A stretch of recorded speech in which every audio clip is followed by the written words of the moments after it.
By Xander Snyder. It seems as though an agreement has been reached over Manbij, the city in northern Syria that has at times confounded the on-again, off-again relationship between the United States and Turkey. The city is controlled by the Syrian Democratic Forces, which is led by the People's Protection Units, a Syrian Kurdish militia known more commonly as the YPG. But as it does with many Kurdish groups, Turkey considers the YPG a terrorist organization. So it's little wonder that the deal between the US and Turkey involves the removal of the YPG, or so says the government in Ankara. The thing is, the US and Turkey have agreed to terms before, and when they have, the government in Ankara would announce it to the world, only to see the government in Washington deny it outright. But this time is different. The US government has yet to issue a denial. The New York Times has reported that two US officials have even confirmed the rumors, and the US State Department has issued a press release endorsing the roadmap. Details are scarce, but there's a strategic logic to the agreement whereby all sides would get something they want. And anecdotal evidence suggests the deal is moving forward. Kurdish and pro-Turkey media reporting that the US is deploying 150 troops to the Iraqi region of Sinjar, an area with a known Turkish military presence. Meanwhile, the SDF is launching a new offensive against the Islamic State in northeastern Syria, and according to unverified reports on social media, special operations forces from the US, France and Italy are participating in the attack. In Iraq, the Turkish military is advancing on Kandil to dislodge the Kurdistan Workers' Party, or PKK, according to Turkish media. What Turkey gets. The agreement serves a few purposes for Turkey, which wants to eliminate what it sees as a Kurdish threat emanating from northern Syria. Short of fully eliminating the semi-autonomous area the Kurds have carved out for themselves, something the US would likely not allow, Turkey will settle for a retreat from Manbij. Manbij is the last major city held by the SDF west of the Euphrates, so if Turkey can take it, the military will be able to draw a defensive line against any threats from east of the Euphrates. The agreement also permits Turkey to attack Kandil with greater force than it has yet been able to muster, effectively, with US cooperation. Taking Kandil would help Turkey in two major ways. First, it would dislodge the PKK from one of its Iraqi strongholds. It would have the added benefit of severing or at least obstructing an important PKK supply line. The Rez and Shandar Abil Road is one of the few major roads in northern Iraq that passes through part of the Zagros Mountains and ultimately leads to southern Turkey and Kurdish-held territories in northeastern Syria. The road runs parallel to the Great Zab River, which carves a valley through the mountains, providing some defense from a flanking attack, as well as sporadic roads leading into the mountains that can be used to escape the valley if necessary. The US deployment to Sinjar helps here too. Without the US there, the YPG wouldn't be able to reinforce the PKK. Click to enlarge. Second, it would go a long way in achieving a Turkish security imperative, establishing as much buffer space as possible between Turkey and Iran. Turkey would much rather have a military presence close to Iran's borders than have Iran so close to its own. What the US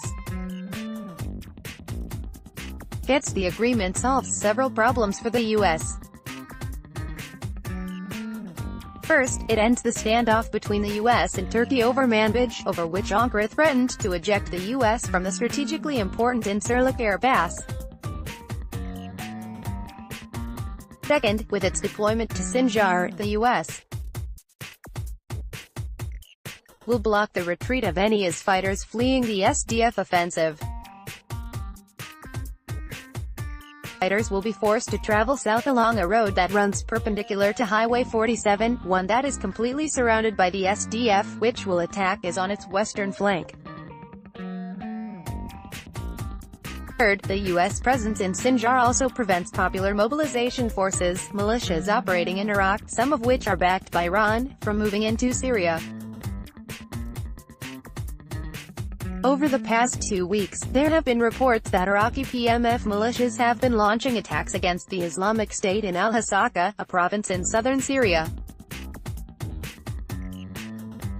Specifically, these militias reportedly attacked his positions in Syria at a town called Shadadi, which can be reached along the same road leading from Mosul, through Sinjar, into the northeastern territory still held by IS. Iraqi nationalist factions within the PMF gain nothing from launching cross-border attacks into Syria, since their focus is on Iraqi domestic security.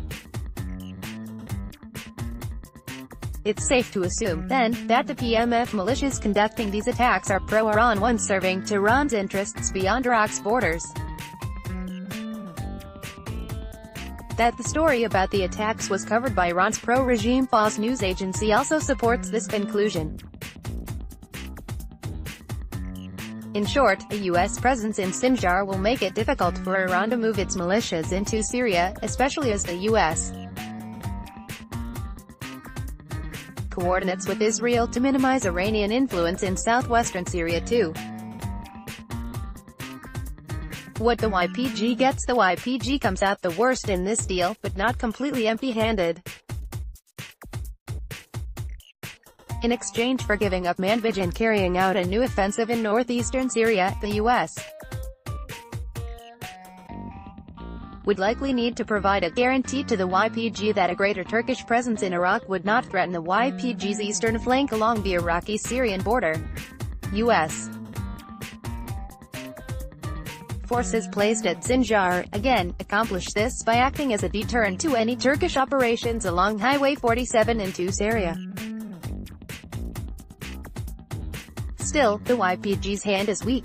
If the U.S. were to withdraw all its support, the group would be left with few allies, surrounded by threats on all sides.